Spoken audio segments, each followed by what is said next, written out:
During a routine dig by the river, construction workers stumbled upon a buried ancient statue.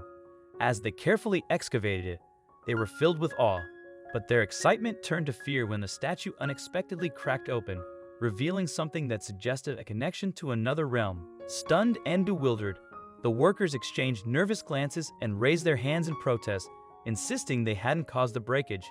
They had already called their supervisor, who was on his way to inspect the damage. Now, they faced the daunting task of convincing him that they weren't responsible for the statue's destruction. While most of the men were consumed with worry, Larry, one of the construction workers, was too intrigued to feel nervous. As he approached the broken statue, his co-worker yelled at him to back off, fearing that Larry might be held responsible for the damage. Larry paid no mind. He soon discovered that the statue was hollow, which made it even more surprising that it had withstood the pressure of the sand for so long. Although he wasn't an expert on historical artifacts, Larry doubted that ancient people could create such a detailed and delicate piece without it breaking. He began to suspect that the statue might have been made with modern technology. When he shared this theory with his co-workers, their fear of being blamed diminished. However, the possibility that the statue was made recently raised more questions. Why was it made to look so old, and why was it buried at this construction site? Despite being hollow, Larry discovered the statue was not empty. His confusion increased as he saw the giant head was filled with what seemed to be gold coins, which at first glance looked very old. Just as Larry was about to reach in and grab a handful, someone shouted at him to stop and step back. It was a voice Larry knew well, one that had shouted at him many times before, his supervisor. As Larry turned around, he saw the supervisor wasn't alone. Many vehicles started to pull up to the site, most from local and national news stations, accompanied by some police officers. Larry's supervisor, flanked by police officers and visibly agitated, made a beeline for him. "What on earth is going on here, Larry?" he demanded, barely containing his frustration. Larry knew he was walking a tightrope, needing to balance the truth with his supervisor's expectations. The supervisor, sensing an opportunity for publicity but also a risk of scandal, whispered harshly, "Handle this carefully, Larry. Our company's reputation is at stake." With a deep breath, Larry stepped forward to address the sea of microphones thrust in his direction. "We were conducting a routine excavation when we uncovered this statue," he began, his voice steady.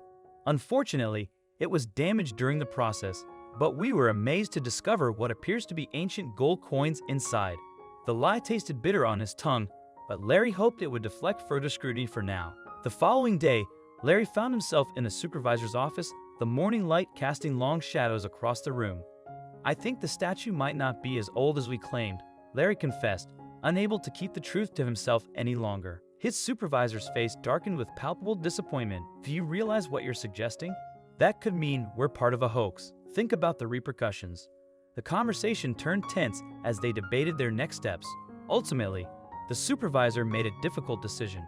"We stick to the story," he declared, his tone leaving no room for argument. "For now, we maintain that the statue was ancient. It's about damage control." Larry felt a surge of frustration but understood their precarious position. In the days that followed, he struggled with the weight of the lie. Each interview and statement reinforcing the story of the ancient statue and its contents chipped away at his integrity. Determined to uncover the real story, Larry began his own investigation.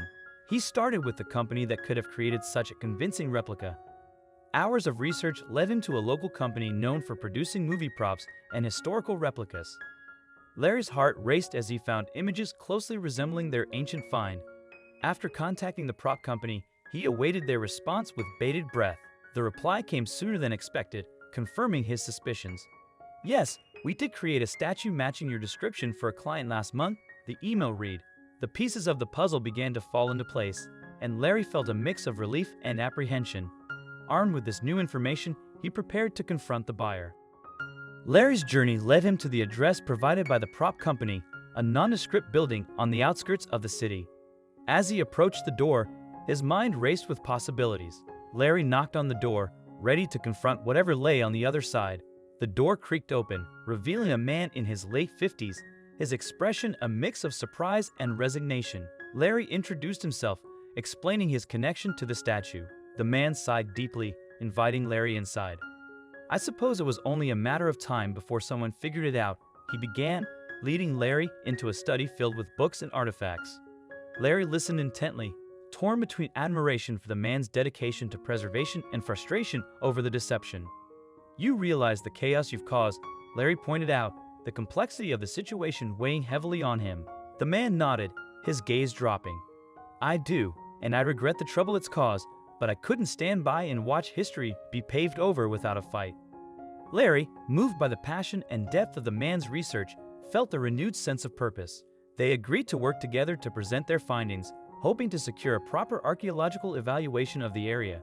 In the days that followed, Larry and the man, now introduced as Nicholas, worked tirelessly to compile all existing evidence of the site's historical significance. Realizing the power of public support, they organized a community meeting to share their findings. The locals, many of whom were unaware of the site's potential historical value, were quickly galvanized by the presentation. To further their cause, Larry and Nicholas reached out to the media, this time to share the true story behind the hoax and the historical importance of the site. The narrative of a community fighting to preserve its history struck a chord with a wider audience. Armed with public support and compelling evidence, they approached the local government, requesting an official halt to the construction project. The request was met with interest as officials recognized the significance of the find and the public's growing concern. The local government's response to the appeal was swift. They commissioned an archaeological team to conduct a preliminary survey of the site. As the experts arrived equipped with their tools and instruments, the community watched with bated breath. The excavation began, and within days, the team made several promising finds. Fragments of pottery, ancient tools, and even the remnants of old structures started to emerge from the soil. Each discovery was a testament to the site's significance, validating Larry and Nicholas's claims. The construction company, faced with mounting public pressure and undeniable evidence of the site's historical value, found themselves at a crossroads. Negotiations began between the developers, the local government, and representatives from the community. Larry and Nicholas played a crucial role in these discussions, advocating for a solution that would protect the site while considering the developers' interests. After weeks of deliberation, a compromise was reached. The development project would be relocated to an alternative site, while the original location would be designated as a protected historical area. This agreement marked a significant victory for the community and for heritage preservation. Larry and Nicholas's efforts had not only uncovered a piece of history, but had also saved it for future generations. The once protected historical site evolved into a hub for education and tourism, offering a tangible link to the past. Larry and Nicholas received recognition for their efforts, and their story inspired others to engage in similar initiatives. In the following weeks, Larry took the lead on a new project. Fueled by their success, he and Nicholas began documenting and sharing the histories of other significant sites across the region, aiming to build a network of preserved landmarks, each with its own story of community and perseverance. Their initiative included an educational program for schools designed to instill a sense of historical stewardship in students. Their journey had become a beacon of hope, illustrating how even small groups could make a profound impact. In the end, the original hoax faded into a minor detail in a much grander narrative. The efforts to safeguard the land fostered a stronger sense of community and historical awareness, far surpassing the initial deception. Reflecting on their journey, Larry saw how a single desperate act could evolve into significant and enduring contributions to cultural heritage and communal identity.